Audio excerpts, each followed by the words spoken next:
сонун проектке негизи кыргызча контент аз да бизде. Сапаттуу контент аз. Анан кыргызча аз болгондуктан эптеп жазгандарды дальше ким окугусу келсе ошолор окуп, анан дальше деградация болуп атат да. Анан сапаттуу контент көп болсо ошого жараша коом дагы көтөрүлөт го дейм. Ооба. Эфир башталды? Башталдыбы? Ооба, башталды. Башталды. Неме развлекательный сыяктуу сүйлөшөбүзбү же образовательный максаттуу? Экөө тең. Бирок негизи өзөк образовательный. Ошого көбүрөөк басым жасайбыз, эми бирок эми анекдоттор, тамашалар кете берет, жарай берет. Арбаңыздар достор, баарыңыздарга салам. Сиздер көрүп жаткан Ойдо подкасты бүгүн бизде мейманда өтө таланттуу жана бизге абдан коомубузга керектүү нерселерди жасап жаткан Карек Балдар кино фондунун негиздөөчүлөрү режиссер Айбек Дайырбеков жана продюсер Толкун Дайырбекова. Кош келиңиздер. Жубайы деп айтып коелу. Ооба, жубайлар. Ооба, жубайлар деп коелу. Ата-энелик. Тактап, анткени Ойдо подкасттын эң башкы максаты аң сезимдүү ата-эне, бактылуу балалык. Кош келипсиздер. Көргөнүбүзгө кубанычтабыз. Кеш жарык. Кеш жарык. Же болбосо күндүз көрөт, таңертең көрөт, ар кандай эми YouTube'да биздин көрөрмандар. Эми сөз башынан болсун, кыргызча мультиктерди жасаганга кантип келип калдыңыздар жана эмне себептен келип калдыңыздар? Негизи эле абыякта неден баштайын? Баштай бериңиз. Негизи мен анимацияга капысынан келип калган жокмун. 2003-жылы мен ошо негизи мультфильм тартып баштагам да. Кыска метраждуу Байпак түш деген мультфильм тарткам. Көркөм тасмадан мурда. Документалдуу тасма тартардан да мурда. Тескериси ошондон баштаган турбайсызбы? Ооба. Аны бирок өзүм жалгыз эле тарткам да, карандаш менен тартып, компьютерге өткөрүп, анан компьютерде монтаждап, анан ал менен бир жолу фестивалга да катышып келгем. Ошо Звезды Шакена жөнөтүп конкурска катышкам. Анан бирок өзүм тарткан мультфильмден аябай уялчумун да. Анан эч кимге көрсөтпөй катып койгом. Көп коомчулук көргөн эмес. Чоң калың калк. Көргөн эмес, бул YouTube'да да айтып атпайм ошо эми мындай профессионалдык деңгээл менен караганда ал аябай өтө эле мындай примитивдүү, чабалыраак чыгарма болчу да. Мындай деп коет го, жанагы Алыкул Осмоновдогу учурунда жазган, алгачкы жазган ырларын кийин окуп алып анан өртөп жок кылганга аракет кылгандай эле. Ошол сыяктуу да. Ошол сыяктуу эле кой. Ушундай тасма жаратыптыр көрсө, же болбосо мультфильм жаратыптыр деп айтпасын деп. Анан кайра анимациянын акыркы жылдары кайрылып келип ошо көтөрүп атканыбыздын чоң себеби бар. Биз өзүбүздүн улуубуз дастанал кыргызча таза сүйлөйт. Андан кийинки эки кызыбыз тили орусча чыгып, ошо бала бакчадан ошол бойдон орусча сүйлөп кетишти да. Бүгүнкү күндө экөө тең кыргызча мектепте окуйт, бирок ошондо деле анан ойлонуп отуруп эле карасак, негизи кыргызча мультфильмдер балдар эмнени көрөт алар? Кинону көп көрүшпөйт. Корого чыкса деле бүт орусча сүйлөп кетишет. Телефонун ачса бүт эле орусча, YouTube'да, бүт интернетте баары орусча. Анан ошо кыргызча көп сүйлөшпөйт экен да өз арачы. Мультфильм көрөйүн десе, бир күндө жарым саат, 1 саат көрүп коюшат экен мультфильмдерди. Анан кыргызча мультфильмдер жокко эсе болгондуктан анан ошо мультфильмдерди көбөйтөлү деген максат менен 4 жыл мурда ошол демилге көтөрүп өзүбүз биринчи мультфильм тартып баштаганбыз. Азыркы учурда канча мультфильмдин тартып чыгардыңыздар? Чыккан мультфильмдерден ошо 3 мультсериал жарык көргөн. Биринчиси ошо Лялявун деп 23 серия тарттык. Ал кыска ошо 2-3 мүнөттүк сериалдардан турган мультфильм болчу. Андан кийин Күн балдары деп 5 серия тарттык. Аны тартып аткан учурда ушул биз үчүн чоң маселе болуп калды. Жана баасы да кымбат болуп кетти. Анан аябай жай тартылып калды да. Ошо 1,5-2 жылга чукул убакыттын ичинде 5 гана серия тарталдык. Анан ар бир сериясы 700-800 миң сомго чыгып кетти. Андан кийинки 3-чү долбоорубуз бул Козулар деген мамлекеттик тил комиссиясынын буйрутмасы менен ошо КТРК менен биргеликте 16 серия тарттык. Ал былтыр чыкты. Учурда 2-чи сезон тартылып атат. Анан дагы учурда Кыргыз фильм менен да биргеликте копродукцияда Амантай менен Айтуяк деген 8 серия тартып атабыз. Анын сапаты дагы жогору. Улам кийинки продукциябыз мындай сапатын жакшыртканга аракет кылып атабыз. Ал 3D форматында. Сиздер өзүңүздөр келип калдыңыздарбы ошол мультиктерди жасаш керек же болбосо бирөө балким сунуш бердиби же болбосо кандай анимация себеби өзүңүздөр билесиздер да мындай жөнөкөй эмес оор анан кийин көп каражат талап кылат көп эмгек талап кылат андан көрө тасма тартканыңыз жакшыраак эмеспи? Анткени тасма тартканда көбүрөөк акча табасыз, көбүрөөк иш кыласыз дегендей. Мультфильм тарткан. Тасмаларды деле тартып атабыз, тасмадан такыр алыстап кеткен жокпуз. Эми экөө тең эле мындай чогуу эле келатат десем туура болот. Эми жалаң эле акча көп тапкым келсе мен бизнесмен болуп кетмекмин, башка жумушта иштемекмин. Мен өзүм сүйгөн жумуш ошондуктан кино деле, анимация деле өзүм жакшы көрүп, бала кезден ошо кыялданып, өзүм билим алып, окуп, ошо чукуп казып окуган тармагымда. Жакшы. Толкун айым, сиз кандай болот мындай? Эки инсан бир жерде чогуу иштешүү кандай колдоо көрсөтөсүз? Үйдө кандай колдоо, жумушта кандай колдоо? Башында ойлочумун, ушундай сон болот го бир жерде иштесе деп, анан кийин процесске киргенден кийин кайдан да ойлобой калдыңызбы? Кайдан да кирип алдым эле деп, анан көп жерден плюстары да бар, минустары дагы бар. Анан эми ошол учурдагы максатка жараша кете берет. Мисалы, чоң кинолордо деле ошол чогуу иштедик. Мен продюсер, Айбек режиссер болуп, анан баягы тартуу процессинде ал бири-бирин түшүнүү менен анан толук кандуу баягы ишеним арттырган жакшы жагы ошол экен. Мен мисалы өзүнчө продюсер болуп башка адамдар менен иштешсем, ал мени бир күнү эртең менен турбай койсо, мен аны эч нерсе кыла албайм да. Анан мен ал күндүк съемкалар өлөт, акча кетет дегенде, бул жакта уже ага жол жок экен да. Экинчиден баягы любой производствода, өндүрүштө, кинодо деле болобу, башка жакта деле мен ойлойм баягы перерасходко кетет. Ар бир проекттин ар кандай жумуштары да көбөйөт, расходдору да көбөйөт. Ошол учурларда деп баягы мен продюсер катары ошол процессти токтотуп койбойм.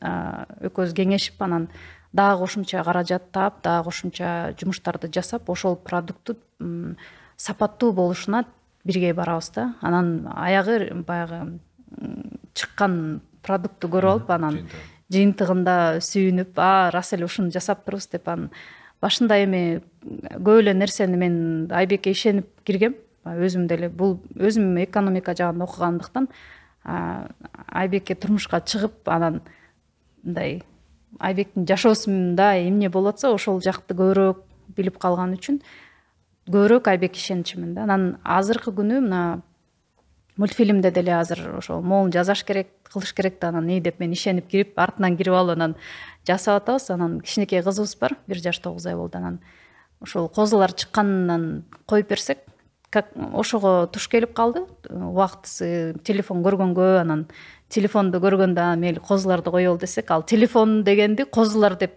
түшүнүп калды да. Минтип бизге козуларды коюп берди. Анан аябай ошону көрдү. Анан бизге дагы баягы ыраазы болдум.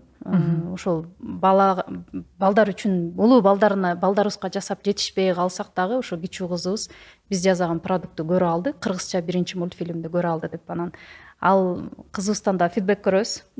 Кээ бир серияларды мынтип эки жакты карап баштаса, бул анча болбой калыптыр окшойт деп, анан кээ бир серияларды аягына чейин көрсө, ал уже жакшы болуптур деп жыйынтык чыгарабыз. Эми ошондой баягы чогуу жасаган иштерибиздин жыйынтыктарын кайра эле бир дагы көрүп, анан бирге же начар болгон иштер болсо бирге кайра мындай мындай болуптур, эми бирге кейип отурабыз. Жакшы экен да. Көрөрманы сынчы баардыгы бир үйдө. Ошо кыргызча тили чыгыш керек деп аябай баарыбыз мындай, чындап келгенде чоң трагедия, себеби айылда же болбосо алыстагы балдардын деле тили кыргызча эмес чыгып атканы дагы өкүндүрөт. Анан кийин албетте YouTube'да контент болушу маанилүү. Мисалы үчүн бирок бир мультик бир эле айга жетет экен да. Мен кызыма байкадым. Ашып кетсе, мисалы үчүн Керемет көч 2 айда түгөттү болду. Андан кийин башка жаңы контент беришиң керек. Болбосо көрбөй коет. Эми биз үйдө телефон бербейбиз, телевизор, бирок телевизорда мен көрдүм, болду, жаңысын дейт да. Жаңысын. Бирок бизде чындап азыр болсо ошо козулар чыгып кичине аны бир 2-3 айдай алаксыткандай болдум, бирок ал деле аз кылып атат. Аз жетпейт. Өтө аз да, эми катастрофалык аз да. Сиздердин жолуңуздарды жолдоп, андан кийин сиздерге кол кабыш кылып, жардам берип, кызыгып, эми жакшы жумуш болуп атат. Колдон буттан алгандар болуп атабы? Деги эле сиздер кандай кыйынчылыктар менен туш болуп атасыздар? Эми аябай көп болуш керек, толгон токой. Бирок балким биздин көрөрмандар кайсы бир деңгээлде сиздерге салым кошо алабы, жардам бере алабы деген мааниде суроо. Негизи продюсер сүйлөсүн. Негизи анимация жагы Кыргызстанда аябай эми өнүгүп баштаган үчүн эң негизги биз үчүн көйгөй аниматорлор, ушул жаатта сценарий жазгандар, ушул жаатта иштеген специалисттер аябай аз болгону бизге аябай кыйын да. Анан жаңы алып үйрөтүп, андан ары алар менен иш алып барып кеткенге дагы өзүнчө энергия, убакыт кетет да. Анан бул анимацияны дагы баягы дароо эле үйрөнүп кете алып, баягы дароо эле алып кете алгандагы жумуш эмес экен. Отуруп иштеш керек да. Мындай орусча айтканда усидчивый адамдар гана алып кете алат экен. Анан ошол жагынан бир маселе болсо, кол кабыш кыла турган жактан ооба жок эмес. Бизде ушул Айбектин достору кыргызча балдарым, алар дагы ошондой темадан келет. Балдары англисче мультфильм көрүп, анан тили англисче чыгып, анан үйдөгүлөр менен эч ким менен сүйлөшпөйт экен да, кызыча. Анан тиги Америкадан досу келгенби, келип туруп, анан тиги кыз менен англисче сүйлөп кетиптир да. Бул кызыңар англисче сүйлөшөт турбайбы? Анан көрсө тиги үйдөгүлөрүн түшүнбөй эле сүйлөшпөй атыптыр да. Мааниси ошондой экен. Анан ошол дагы катастрофа болгон ал үй бүлө үчүн. Анан буларга кыргызча мультфильм керек экен деп, алар өздөрү дагы кошумча баягы каражат бөлөлү, жасайлы деп демилгени колдошкон.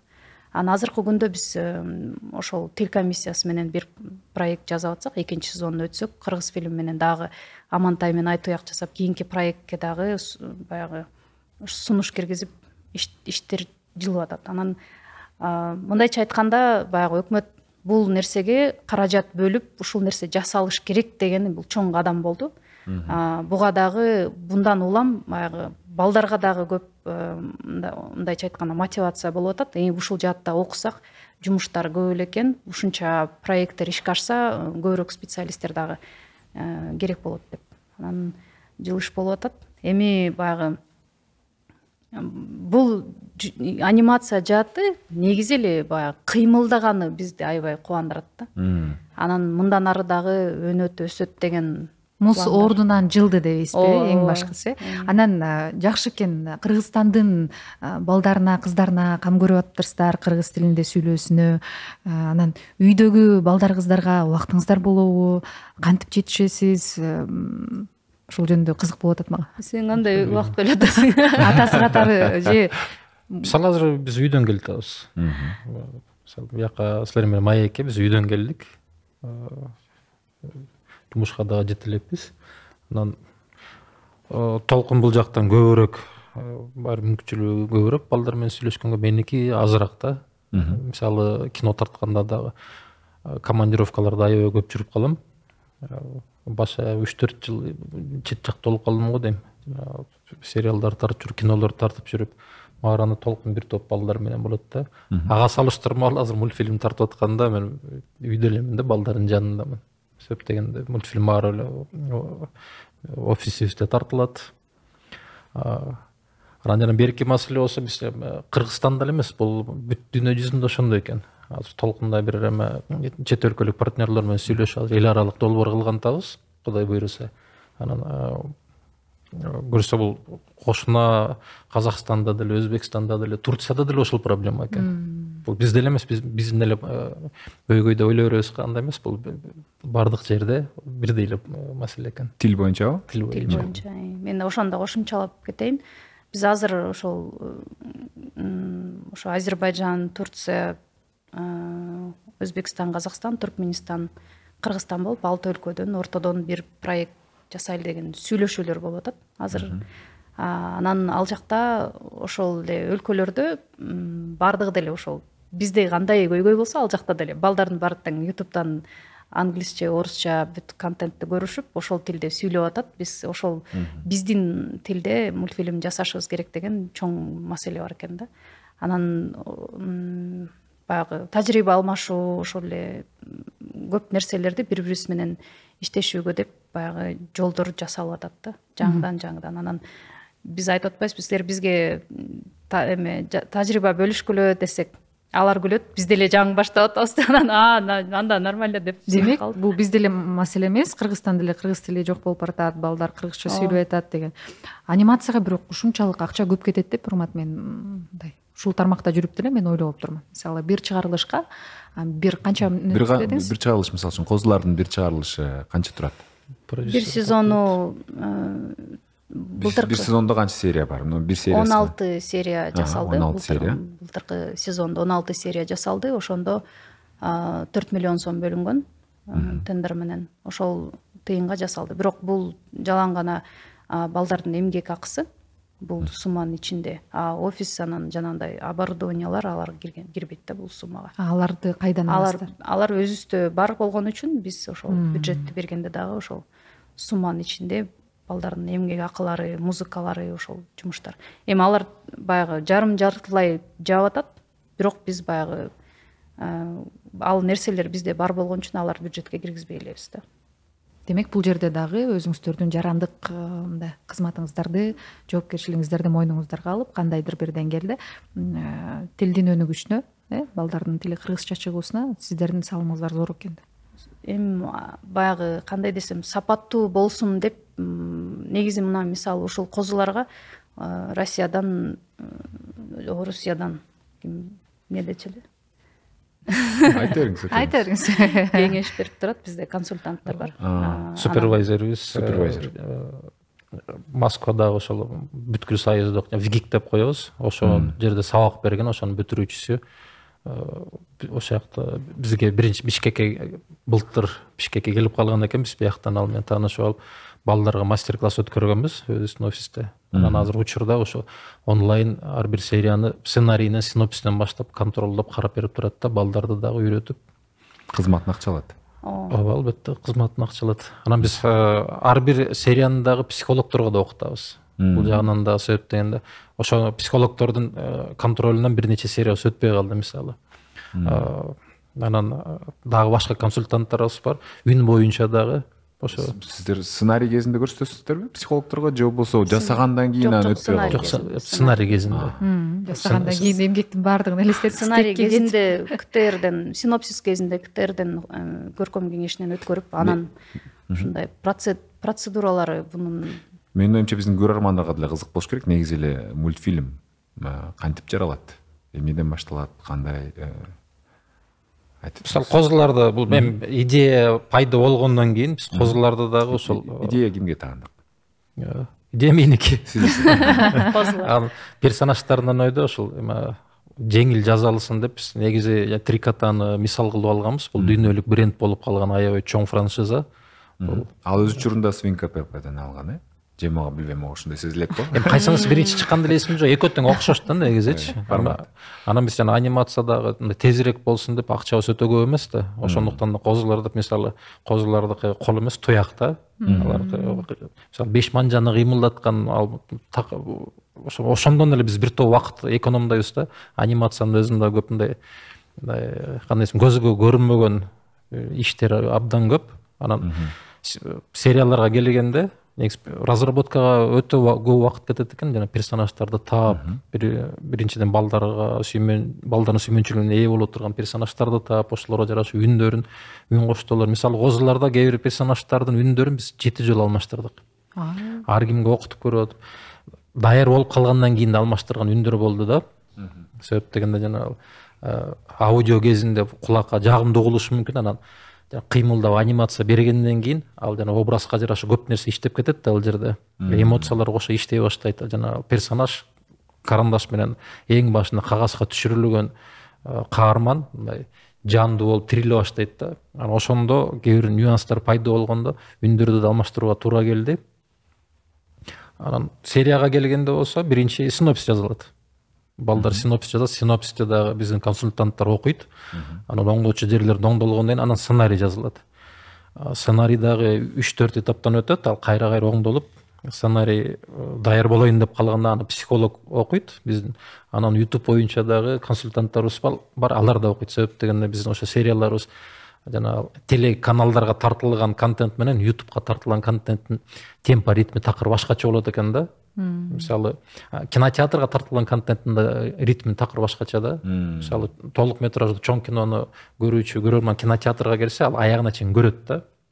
Телеканалдан кетип аткан, мисалы, көп сериалдарды кожойкелер үйүндө отуруп көбүнчө көрбөйт, угат. YouTube'да болсо кичинекей балдар, мисалы, жакпаса 5 секунд, 10 секундтан кийин эле жылдырып ийет да. Ошондуктан бул жерде көп нерсе иштейт экен. Анан ошонун баарын жана биз немеге аракет кылабыз? Анимация башта электе ошо болгон кеңешти алып алганга. Себеп дегенде анимация башталгандан кийин ал чыгымдар кете баштайт да. Ал уже экономикага соккусу бар. Анан бирок ошол сценарий 100% даяр болуп, раскадровкалар башталганга чейин эле бир 3 ай убакыт өтөт да, бир эле сериягачы. Ошого деле бир топ эмгек жумшалат. Ал жерде 2 сценаристтин, 1 консультанттын, режиссердун, психологдун 6 экөөбүздү кошкондо 7-8 кишинин эмгеги болот ошо бир сериянын сценарийинде. Анан сценарий даяр болгондон кийин бекилгенден кийин раскадровкалар жазылат.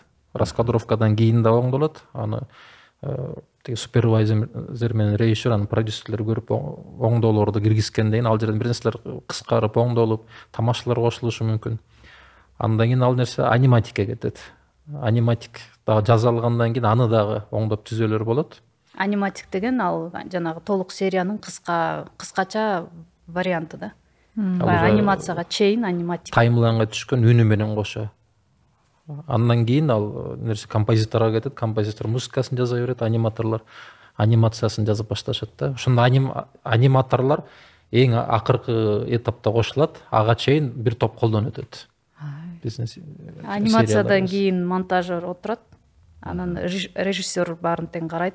Лид аниматор бар, ошол анимациянын колун мындай резко көтөрүп ийсе дагы туура эмес деп, анан аны жай көтөргүлө, бияқараак кылып, мындай кылып кыла деп. Мисалы, кружканы алганда ал начар билген аниматор момундай эле колун момундай түшүрүп туруп, алып туруп момундай кылып бичириши мүмкүн да. А лид аниматор айтат, жок, сен мындайраак түшүрүп, алдырып, анан акырын алып келип ичир деп. Анан ошонун баарын текшерип, кайра баягы эмеде текшерүүлөрдөн өтүп атып, анан бекилгенден кийин анан интершум деген жазылат. Синхронный шумдар басып бараткан, чуркап бараткан, анан дем алган, чымчыктын, суунун үндөрүнүн баары коштолгондон кийин анан звукорежиссер ошонун баарын контролдоп, композитор ырларын жазгандан кийин баарын кошуп, анан аягында башкы титр, аягы титр анан полный жасалып бүтөт. Бул бир мен угуп атканда эле ушундай Чарчап кеттик. Чарчап кеттим, анан элестетиңиз ушул жумуштун жүрүшү кандай болот турат. Ошончо каражат жөн эле талап кылат да, демек абдан көп акча керек э. Бул деген айтып бергенибиз, бул 2D анимация, бул жөнөкөй, 3D анимацияныкы мындан 2 эсе көп анын жумушу. Анткени ал жакта жана айтып бергендей козуларды эмнеге тандагандын себеби чачтары тоголок болуп тармалды, анан баягы бирден чачты ары бери кыймылдатыштын кажети жок да. Мындай кылыпчы. Алар тоголок бойдон эле башында башы каяка бурулса ошо чач менен кошо кете берет да. Туяк дегенде да алар дагы мындай жок, түз эле жүрөт. Анан ошол эле себептен баягы персонаждарды дагы тапкандын алдай аябай көп жумуш да. Анын баарын эске алып туруп анан киргизет. Андан да сценарий жазып атканда мындай күлкүмүштүү окуялар көп да. Булар деген тамак ичет, анан шорпо ичкиле дейт да. Анан эмнени шорпосун ичет булар деген. Анан козулардынбы анан сценарий жазып атып бир күнү шашлык жасашат дейт. Мен келдим, булар эмне шашлык жешет десем, кайрат тиги. Апай да анан буларды вегетарианец кылабызбы деп, аны дагы ойлонуш керек да. Балдарга берип атканда кайра эт менен аларга шашлык бере албайбыз. анда алар вегетарианист болуш керек, анда тамактардын баары тең ошондой нукта кетиш керек депчи. Сценарий жазганда да башынан концепциясы жазылат. Атасы ким болуш керек, негизи атасы барбы жокпу, апасы иштейби же үйдө турабы, атасы апасына жардам береби деп. Мисалы сценарийдин эң башында синопсиске чейин ушул концепцияны биринчи аябай көпкө талкууладык. Бул козуларда ата энеси бар, толук кандуу үй бүлө, булар бардыгыбызга баягы кичинекей үлгү үлгүлүү үй бүлө катары көрсөткүбүз келди.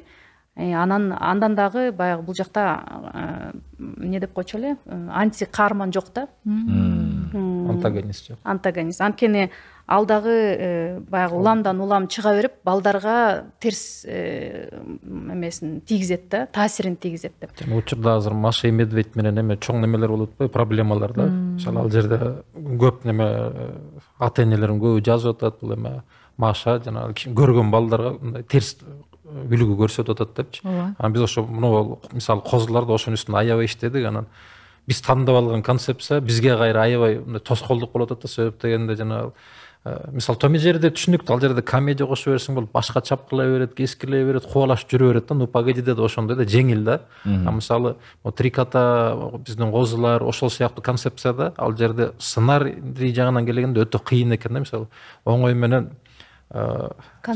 конфликт нерсе жок болуп калат да, баланы кармап көрсөтүш керек да. Анан ошол мисалы юмордун көбү байкасаңыздар ошол эле комеди клабта деле, мисалы тамаша шоуларда көбү неме аркылуу кетет да, персонага тийишүү аркылуу, чукуламай аркылуу, мыскыл жана тамашада деле ошо мисалы мыскыл каяктан келет, кандай десем, өзүнүн приемдору бар да. Аны мисалы тамашаны дайыма жазып жүргөн кишилер биринчи кезекте адамдын кемчилигинен башташат да. Мисалы арык киши болсо, бул дагы мисалы стендаперлердин да приемдорунда бар, эң биринчи дебют мисалы стендапер чыкканда биринчи кезекте өзүнүн кемчилигинен баштайт да. Мисалы мен арыкмын же мен жетим өскөм деп турган тамаша кылып, анан элди күлдүрүп, анан ээрчитип кетет да. А бизде ошондой нерселердин көбүн биз колдоно албайбыз да. Ошондуктан сценарийлерге да аябай көп убакыт кетип калып атат, ошол жагы бар. Аябай чектелип калып турбайсыздарбы? Себеп дегенде жанагындай какшыктарды, мыскылдарды кошо албай калаттыр. Алардын баары көбүн кичинекей балдар алып алып, мисалы биздин мультфильмде бирөөнү мыскылдаса, кичинекей бала көрөт да, бала бакчага барганда ошону колдонуп кайра туурайт да. Досторун, тең туштарын. Жанагы эме былтыр мурдагы жылдары ошо жаңы жасап баштаганда үн коштоо боюнча маселе бар. Так сүйлөгөн кыргызча эмес, кыргызча болуп калды, баардыгы кыргызча акцент менен сүйлөп калды деп аттыңыздар эле. Ал маселе дагы эле орчундуубу, актуалдуубу же чечилип атабы? Чечилбей эле. Мисалы үчүн козуларда кантип чечтиңиздер силер аны? Козуларда аябай көп акцент кылдык. Ошондо деле кээ бир жерлерде кээде кулакка угулуп кетет. Себеп дегенде мисалы тыбыштарды жумшак кылып, же болбосо мисалы бизде б деп, мисалы аба деп эч ким айтпайт да, аба деп сүйлөйт, жумшартып, эметип ошондой кээ бир жерлерде мындай үн режиссер көп отуруп калат да, ошо үн жаздырып атканда. Муну анимацияга чейин эле байкагам. Мисалы мен Дара кырында аябай көп кыйналгам да, актерлорду биринчиден ырдай турган актерлор. Ырдай турган эле эмес, сүйлөгөнгө келгенде делечи. Көбүнүн сүйлөө манерасы кыргызча сүйлөп атса деле, кыргызчага окшошпойт. Голливуддун кинолордун манерасынын акценттер кичине башкачараак, сүйлөө немеси башкача же мындай шаарлык экени көрүнүп турат да. Мындай ошончо үндүн арасынан мындай бир өзүңө керектүү биринчиден энергетикасынан туура келе турган үндү табыш өтө кыйын. Анын ичине сен каалаган типаждагы үндү да табыш өтө кыйын да. Негизи эле үн коштоочулар менен чоң маселе бар. Бизде себеп дегенде дубляж деген нерсе бул өтө өзүнчө эле бир чоң сектор да. Кинематограф канчалык чоң болсо, анын ичинде да дубляж өтө эле чоң нерсе. Бизде мисалы кинотеатрга Голливудтан келген бир дагы кино дубляждалган эмес да. Мисалы 30 жылдан бери дубляждалып кыргызча коюлуп келаткан болсо, бизде дубляждын актерлор аябай көп болуп, өзүнчө бир чоң тармак болуп калмак ушунчадан беричи. Экинчиден, биздин көрүүчүлөр ошол профессионалдуу сүйлөгөн актердун үнүн угуп, ошол манераны алмакта. Бизде бүгүнкү күндө эсиңиздерде мисалы Кыргызстан обондору чыкканда ошого чейинки элдин мындай сүйлөм манерасы такыр башкача болчу. Кыргызстан обондорунда диджейлерди туурап көп киши ошол жака нуктап кетти да. Алда мындай кандай десем, ар бир медианын өзүнүн билинбеген, көзгө көрүнбөгөн миссиялары бар да, ошолор аткарылып келатат менин оюмча. Ооба, Кыргызстан обондорунун бир жүзү отурат. Мен түшүнөм, биз радиодо иштеп жүргөндө чалганда дароо түшүнөсүң да, Нурзада Жолдошева же болбосо Чыңгыз Мырзаев чалып аткандай да. Себеби ошол кишилерди угуп жүрүп, дал ошондой мимика менен сүйлөйт, ошондой. Биз сиздерди угатмакчыбыз, анан макчы дегендерди кошо беришет, ушундай сыяктуу да. Анткени үлгү да ушул кайдан үлгү алабыз, мисалы. Кимди уксаң, кимди көрсөң, ошондон үлгү алып. Ошондуктан силерде дагы силердин миссияңар өтө чоң да, жоопкерчилик өтө чоң. Анда жоопкерчиликти сезип кичине. Ошол жанагы актерлор, мисалы үчүн театр, кино актерлору, алар үн коштоп бере албайбы? Алар үн коштоо жаатында өздөрүн же болбосо сынаганга мүмкүнчүлүк болгон эмеспи? Дубляж кылганга мисалы. Жок, эми кинодо да, мультфильмде деле мисалы ал персонажга жараша тандалат да. Кыргызча жакшы сүйлөйт экен деп эле, үнү жакшы экен деп эле алып келип чаптай бергенде ал да жарашпайт да. Мисалы азыр Амантай менен Айтоякта персонажыбыз бар, Булут. Кадимки асмандагы булут, ал сүйлөйт да. Анан үнү кандай болуш керек? Биз биринчи бир актрисага сүйлөтүп көрдүк, экинчи актрисага сүйлөтүп көрдүк. Азыр эми мындай улуу эжелерге сүйлөтүп көрөлү деп атабыз. Азыр деле Булут кызбы, э? Үйдө атасыз. Аял киши апа да. Мен эгер Булут эркек болсо урматтай элестетмекмин да. Кандайсыңар балдар деп. Анан мультфильмде мисалы Дарактагы бар, Дарактагы сүйлөйт да. Ал концепциябыз боюнча ал жанагы эми аксакал киши да көптү көргөн, көптөн бери өстүрөм мындай айтканда Чынар Терек сыяктуу бир анын да үнү кандай болуш керек, анда кайра иштеп чыгыш керек. Дагы да любой актердун үнү жараша бербейт да. Анан Кулунубуз дагы бар. Кулунубуз дагы ал жана Ала тоонун чокусунан түшкөн, жана мифологиядагы Кыргыздын өзүнүн мифологиясындагы дулдул аттардын кулуна адашып кетип жерге түшөт да. Анын дагы үнүн жазый албай аябай кыйналдык да. Мындайча айтканда, ар бир персонаждын мультфильм жасап аткандан кийин бул кичинекей балдар да. Балдарды алып келип ошол баягы айтып аткан маселе да, балдарды алып келип сүйлөтсөк, персонажга характери дал келсе, ошол үнү жанагындай акцент болуп турулат да. Үнү жакшы болсо, персонажга дал келбейт. Анан дагы бир нерсе, ал жакта актерлук чеберчилик да керек. Анткени бул анимация болгон персонаждар, булар баягы өзүнүн жаны жок да. Ошол үндөштүргөн актердун жаны менен анан мындай баягы кандай десем, жандуу болот да. Анан ал энергиясы жетпей же ошого баягы дал келбей калса, ал персонаж баягы максатына жетпей калат да. Бул жакта мисалы жана Маша и Медведь жөнүндө сөз болуп кетпеди? Маша и Медведь эң биринчи кичинекей кызды үндөштүрүп жүргөн актриса чоңоюп кеткен да. Ошол продюсерлер жарым жыл издешти, такыр таппайчы. Ошого окшош ошолдой энергетиканы бере ала турган. Глейген 140 миллион адам жашаган Россияда жарым жыл издешти ошол кийинки актрисаны. Азыр биз деле баягы кичинекей балдарыбыз чоңоюп баратат да, анан кандай кылабыз депчи. Анткени баягы үндөрү чоңоюп кетсе, ал персонаждан дагы билинет да. Анын башында эмнеге биз биринчисинде кайра алмаштырып атканыбыз, башында биз улуу актерлорду сүйлөткөнбүз. Анан алардын үнүнөн кичинекей бала болуп баягы үндөштүрүп атканы билинип калды. Бизде учурунда кандайсыңар балдар, жакшысыңарбы деген жана үндөшкөн учурлар болот эле го, мисалы, ошондой мультфильмдерди көргөнбүз деген сыяктуу. Агер ошондой кылса, жанагындай шириндик жок да, таттуулук.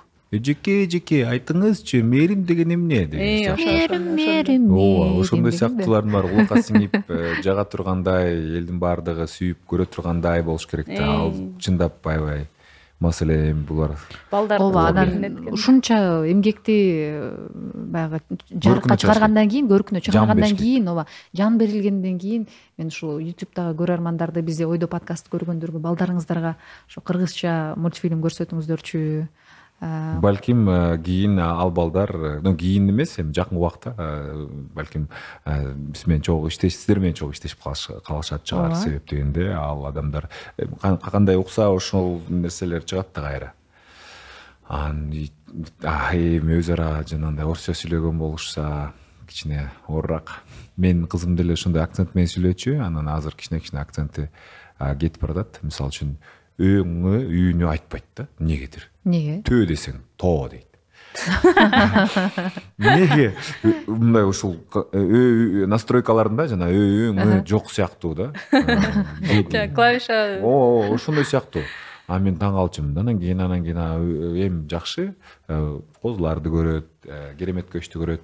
Анан кийин анын эми биз менен сүйлөшөт. Керемет көч дейткенде. Биз менен сүйлөшүп анан кийин үйлөрү келди. Дедим. Кантип эле Урмат Борчоновдун кызы ыңды айтпай калсын Урмат Борчоновдун кызы. Менден экесе көбүрөөк суроо талап болот да, анан кийин мен аябай корктум чындап.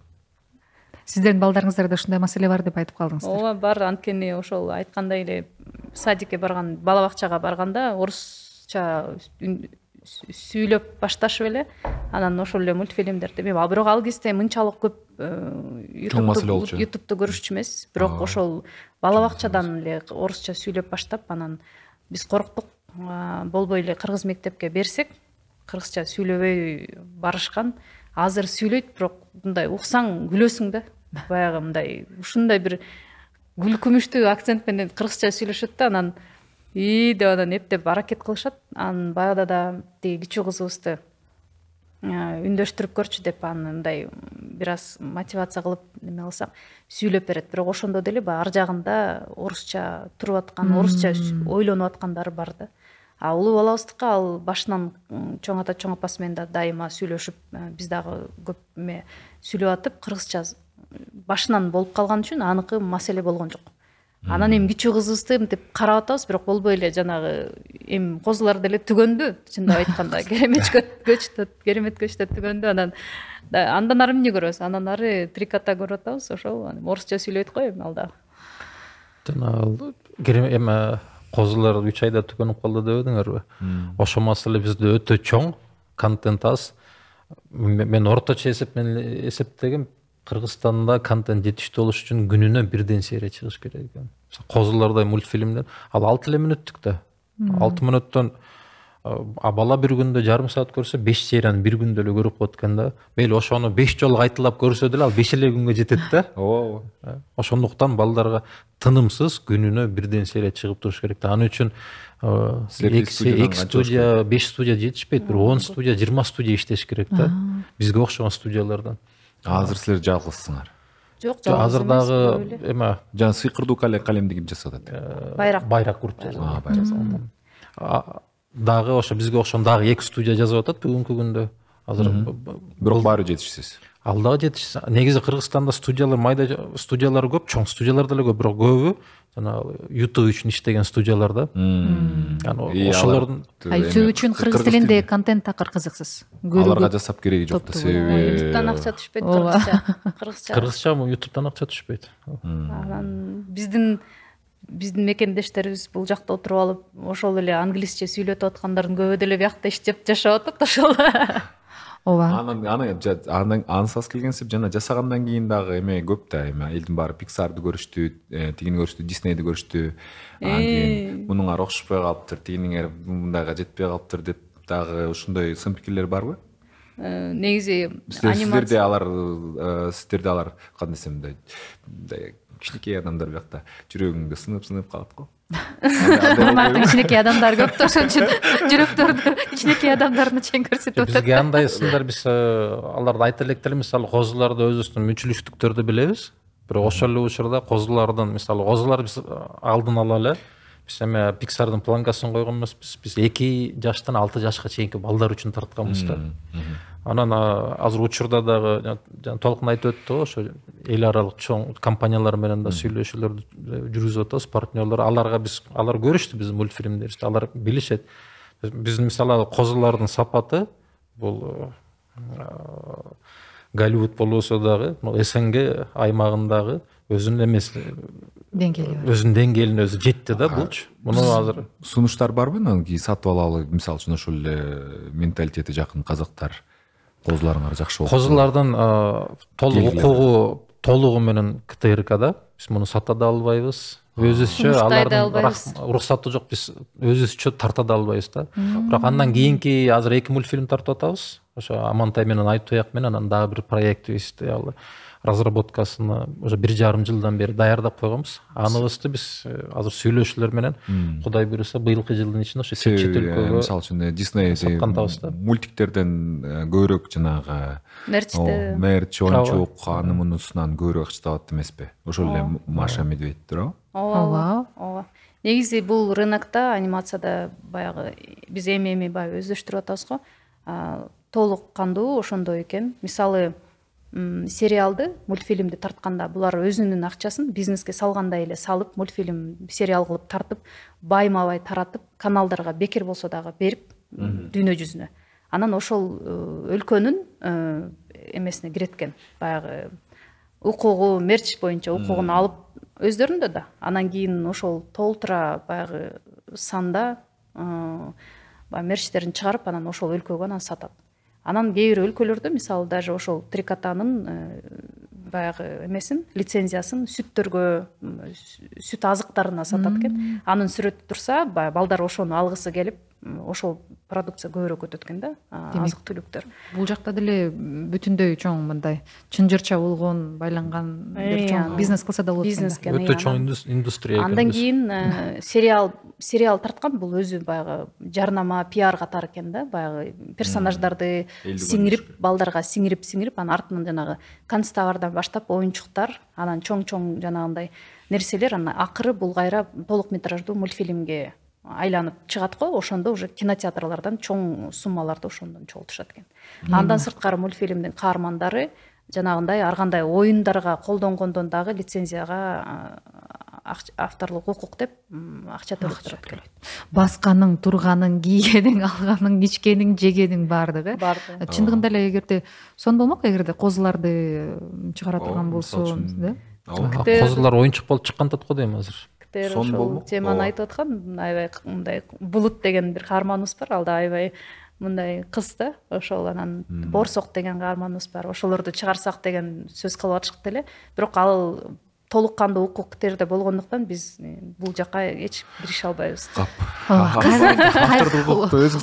Ошончалык кайгырып, капаланып, кап деп эсептеп койдуң окшойт. Башынан билип туруп эле макул болгонбуз. Бул билип туруп толук укук аларга өтөт деп, алар ошондой шарт коюшкан. Мультфильм баары тартылсын деп, анан мамлекетте өкмөт дагы көрсүн деп, бизде Кыргызстанда студиялар бар экен, тартылат экен, колдоно келет экен деген ишенич керек да алар дагычы.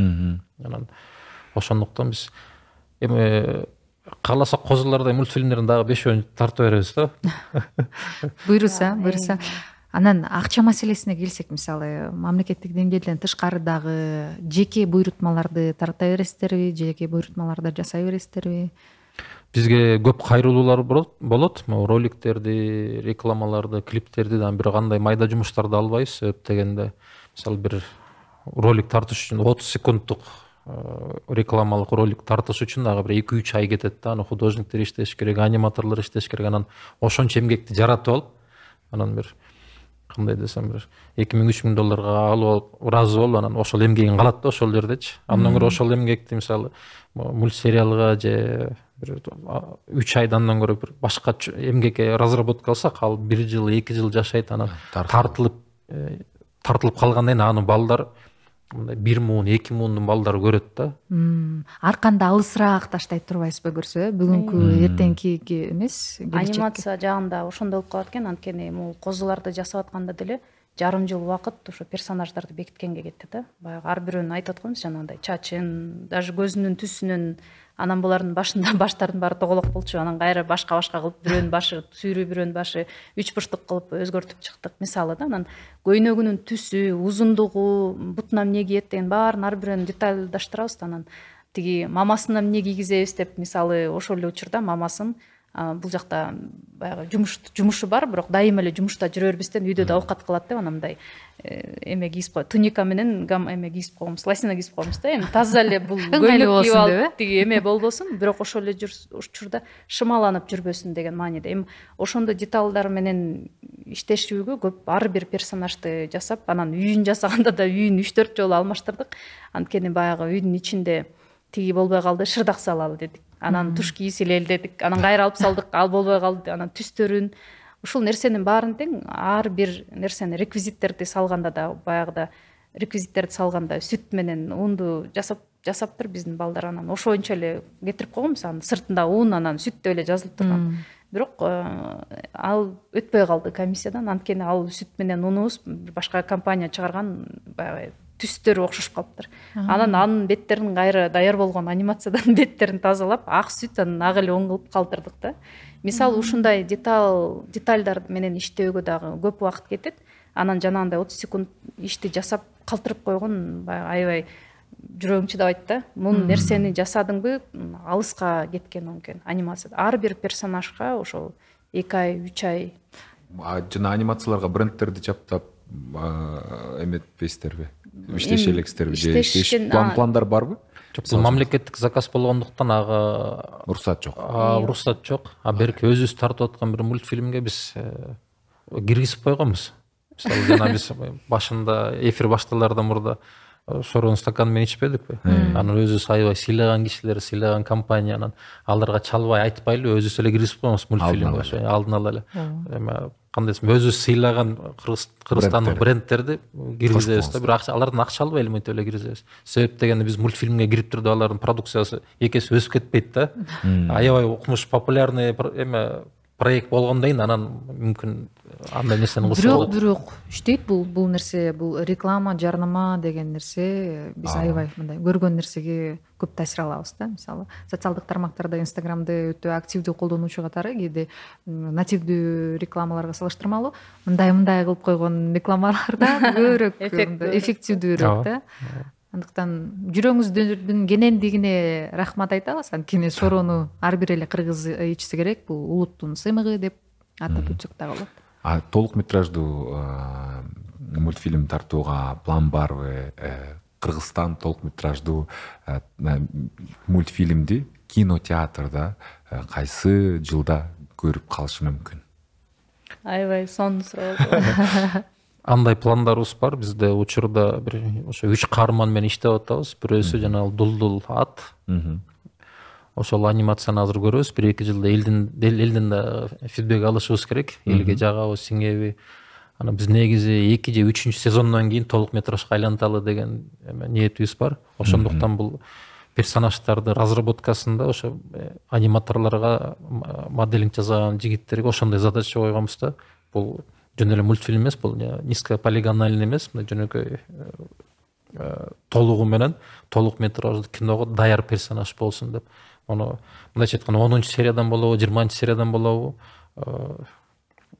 жана эл бышты десек, өзүбүз да бышты десек, любой маалда ошол толук метраждуу мультфильмге өтүп кетебиз да. Себептен анын өзүндө сюжети, жана концепциясы өтө чоң, аябай мындай кандай десем, кызыктуулук, көркөмдүүлүк жагынан дагы аябай өзүнүн мүмкүнчүлүгү бар да. Анан мазмун жагынан дагы мүмкүнчүлүгү бар. Аны эң биринчи ошол мультфильмден баштаганбыз. Просто аябай татаал долбоор болгондуктан убакыт аябай көп талап кылып атат. Андан тышкары дагы бир жомокту баштасакпы деп турабыз. Бирок азырынча айтыш эрте. Биздин балдар, аниматорлор качан даяр болсо, ошондо кирип кетебиз.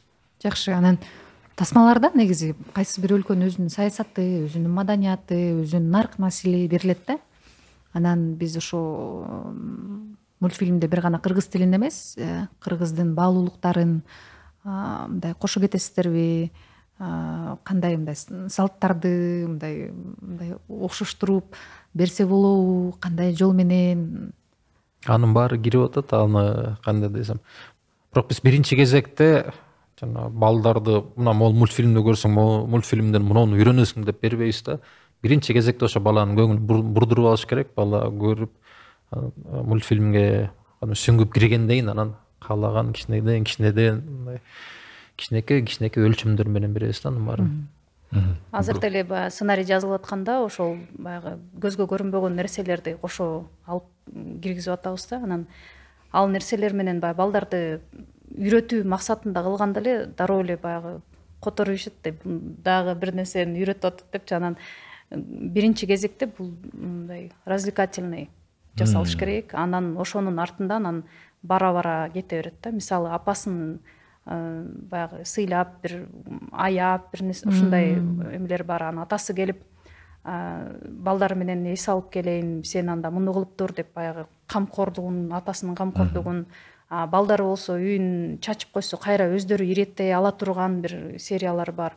Анан ошол нерселер баягы күнүмдүк жашоодо үйдө көрүп атып эле ошол жактан дагы үлгү ала турган нерселер. Ар жагында сиз айткандай жанагындай биздин дагы менталитет камтылат да. Анан ал нерсенин баарын тең биз мындай баса белгилесек, ал кайра терс таасирин тийгизип калышы мүмкүн. Ошондон акырындан баягы мындай кат болуп кетип атат да. Бирок азыр ютубта негизи теңтайлашуу оор го, мындай болбогон жеңил, анан кийин эптемей мындай кандай десем, сиздерге окшоп кесипкөй болбой эле жасаган роликтер аябай көп көрүүлөрдү алып кетиши мүмкүн. Алар менен атаандашуу оор да, негизи чындап келгендечи. Бул жаатта дагы сиздер мындай ютубка да басым жасайсыздарбы, же болбосо пландар кандай десем, бир аз мындай чоңоюйын, кеңейин, көбөйөйүн деген пландар барбы?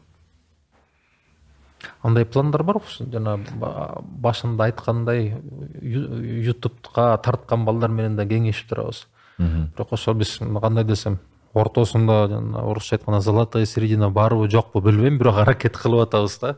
Мазмун жагынан да, профессионалдуулук жактан дагы балдарды бузуп албай эле деп.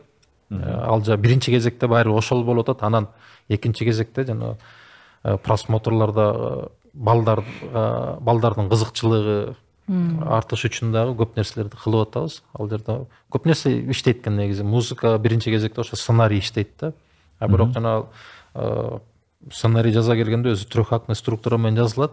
Ал биз жана башталардын алдында да сүйлөшүп атпадыкпы? Чоң компаниялардын жаңылыктарына караганда бирөө телефонду тартып, карачы, мындай 30 жылда болот деген сыяктуу немелерди эл база кылып көрөт да.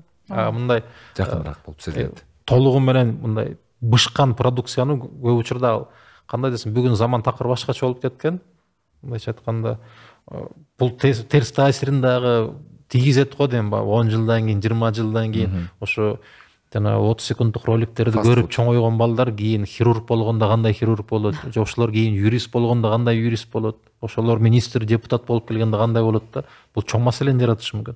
Ошондуктан баары бир жана мындай трендтерди ичпей, трендтерди өзүбүз жаратканга аракет кылыш керек.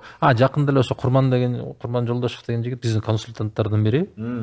Эң биринчи ошо бутуна турган ютуберлердин бизде баары агайы деп коюшат. Ютуберлердин агайы. Мисалы, ошо Курманда аябай жакшы анализ чыгарыптыр өткөндө. Фейсбуктан окуп, анан ал жигит да кандай нерселерди көп жаза бербейт.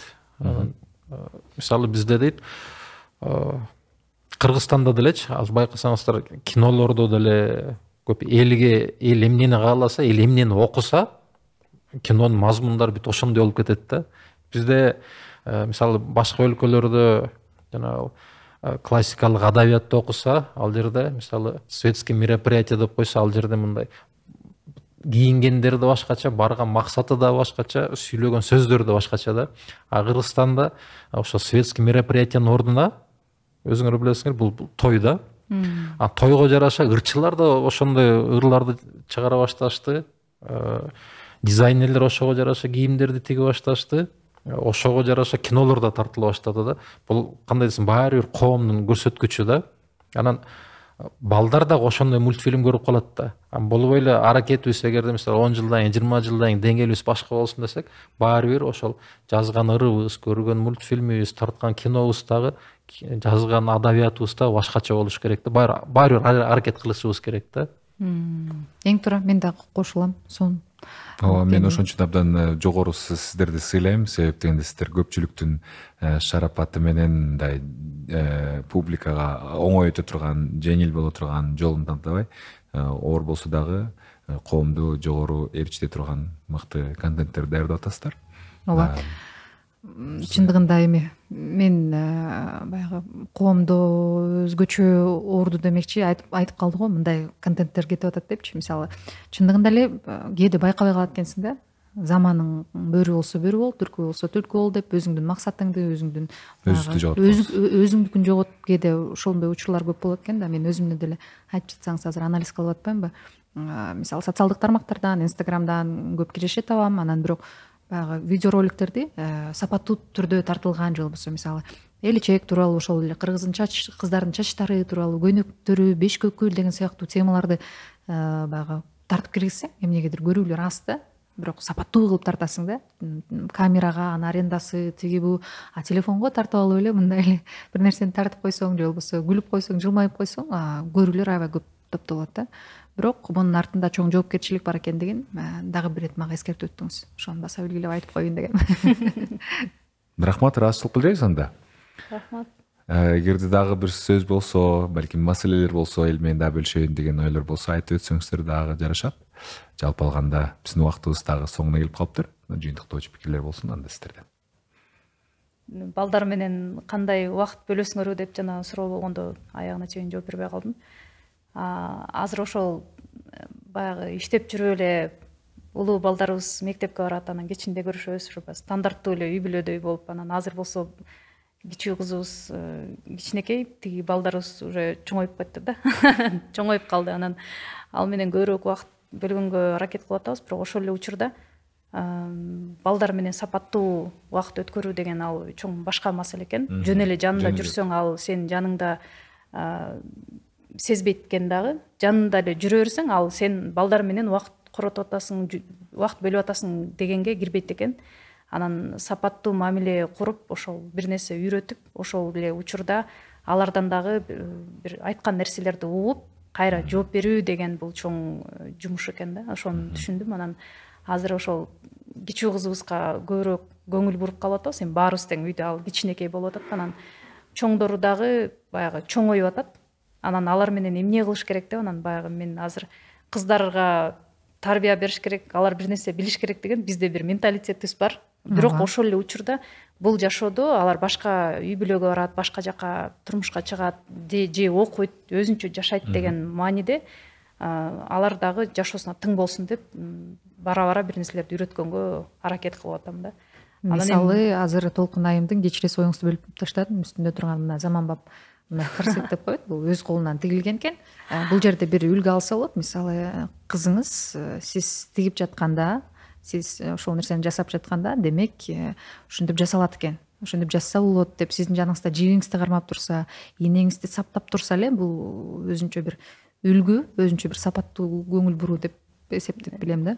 Ошо туура, анан туура ошондой. Анан айтайын дегеним, ошол балдар менен бир нерсе жасап, продукт жасап, ошону сен кыла алат экенсиң деп, анан кошо ала жүргөн дагы чоң бир жумуш. Анан жумушка дагы биз көп учурда ала жүрдүк. Ошого карап, улуу балабыз дагы актер болуп, өзүн сынап, бир киного эки киного тартылды. Анан ал жактан дагы Ташкентте чоң кинофестиваль болду. Ошол жактан мыкты актер деген номинацияда жеңип алган. Ал жактан баягы мен сүйүнгөнүм ошо балдарды үйгө эле калтырып коюп өзүбүзчө иштеп кетпестен, аларды кошо ала жүргөндүн тажрыйбасы болду аларга. Анан жакшы жашоосунда бир көрүнүштөрдү алып келди деп ойлойм да. Иштеп атам деп эле кетип калганда кайда иштеп атат, эмне болуп атат деп билбей калат балдар. Анан аралаштырыш керек. Кошо аралаштырып жүргөндө жакшы болот. Ата-энең каякта иштейт десе, акча табат деп. Жакында бир айтып кое берейин, бияктан убактыбыз бар болсо, тиги башка да ата-энелерге таасир тийсе керек деп. Мен коллегабыздын балдары, эки баласы бар, 4 жаш, 6 жаш. Анан папасынын атын мамасы атабайт экен. Папаң деп эле. Анан папаң кайда десе, жумушта деп айта беришет экен да. Анан бир күнү келип тиги баласынан сураптыр, папаң аты ким десе, папам аты жумушта дептир да. Анан тиги болгон окуя. Анан аябай жаман болдук дейт. Анан тиги күйөөм эмне дерин билбей эле аябай жаман болду. Анан ошондон кийин көбүрөөк балдар менен көңүл буруп, анан папаң аты аман деп айтып, анан улам айтып атып, анан азыр аты ким десе деп мындай жумушта деп айтып ийин дейт, токтойт дейт. Анан аман деп айтат дейт. Анан деп сүйүнүп калабыз дейт. Бул реалдуу болгон окуя. Ошондуктан баягы жумушта эле жүрө бербестен ала барып көрсөтүп, чогуу алып жүрүш керек го. жан дүйнө менен берилип баарлашып анын сапаттуу убакыт өткөрүү дагы маанилүүлүгүн айтып өттүңүздөр. Рахмат барбооңуздар. Рахмат Силерге сиздерге рахмат, чакырганыңыздарга рахмат. Сиздерге рахмат, бөлүп убакытты келип бергениңизге. Подкастыбызды бөлүшүп, албетте жактырып, жанагы коңгуроону басып койгону унутпаңыздар. Жаңы чыгарылыштарды сөзсүз түрдө биринчилерден болуп көрүңүздөр. Комментарий калтырыңыз, сиздин оюңуз биз үчүн өтө маанилүү. Көрүшкөнчө.